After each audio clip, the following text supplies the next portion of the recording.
So our company is called iKentoo. We specialize in point-of-sale solution for hospitality. So our segment is basically the hospitality industry.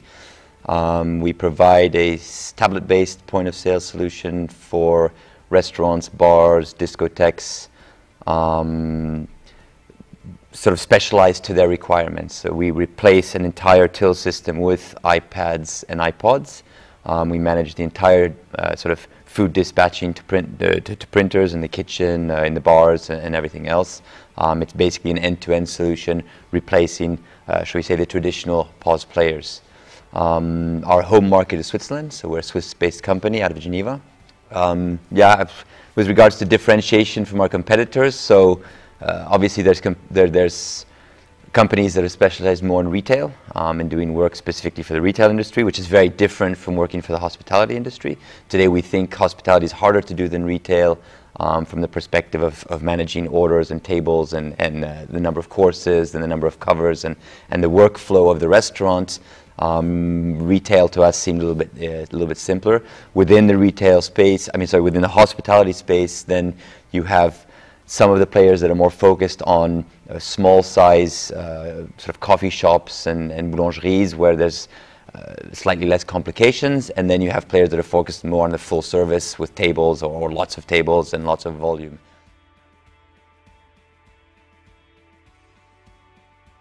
Absolutely, I think we have a lot to bring them in the relationship. They process payments, that's fine, but none of them today have a point of sale solution that can go and take over sort of the hospitality or cater for hospitality type customers. Today you can get the sort of traditional solutions that cost over €1,000, super expensive, but they're industrial, they're rugged, they always work, rarely down, which is great. That's perfect for the restaurants.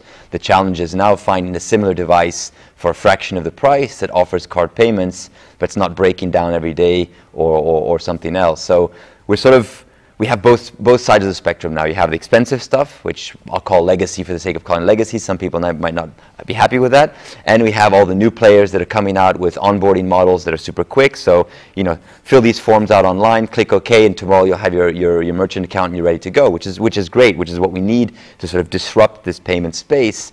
But at the same time, they're coming in with sort of terminals that are small, plasticky, that work, but that aren't as robust as the big stuff. We have value to bring to them, they have value to bring to us because we can integrate payments natively into our solution, and that means we can offer you as an end customer a better solution by saying, well, you can pay right away at the table, off you go, and you're done. So yeah, we're very open to that, and we think that there's a lot of synergy still to be had between sort of those solutions.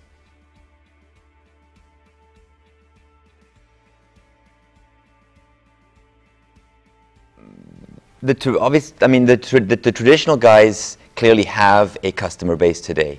The new players have to build up that customer base. So if I were to say, are they better positioned? Long term, probably not. At the moment, they have that aspect whereby they have a certain customer base already. I think the problem they have right now is the speed at which they can evolve and move. So I think from that perspective, they're at a disadvantage. We're able to move far quicker than the traditional players.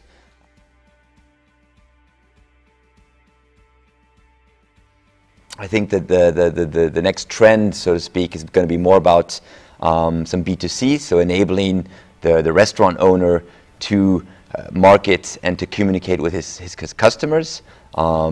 So to build a channel between the restaurant and his customers. We have a special deal on meat today. I know you guys love meat and you love my red wine. Loyalty programs, that sort of stuff. I also think there's a lot more to be done for our customer, which is the restaurant owner, in terms of optimization workflow within the restaurant. I think tableside ordering, for example, customer self-ordering, order ahead features. The other one is self-pay, for example, where you're at the restaurant and you can simply pay for your meal whenever you feel like it, get up and go. And then, we'll see what iBeacon does for us. PayPal is pushing a little bit on iBeacon. A lot of people are experimenting with iBeacon. I think the use cases of iBeacon for retail are quite clear, maybe more clear-cut than for hospitality.